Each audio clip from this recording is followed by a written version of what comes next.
జంతువులకు, చిన్నపిల్లలకు, వృద్ధులకు ఇబ్బంది కలుగుతుంది. అది మంచిదే, కానీ పండగ అంటే ఆనందమే కదా. బాణాసంచలు లేకుండా పండగ మజా ఎక్కడ ఉంటుంది? దీపావళి అంటే కేవలం బాణాసంచ కాదు, ఇది మనలో చీకట్లపై వెలుగుల విజయం.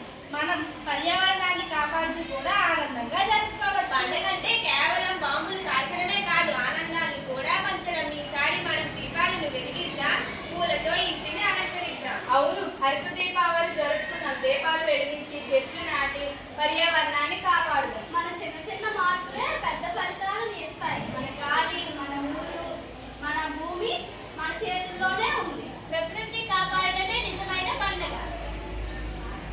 నేను మీ ప్రకృతి దేవతను. మీ ఆనందం నాకు కూడా ఆనందమే కదా.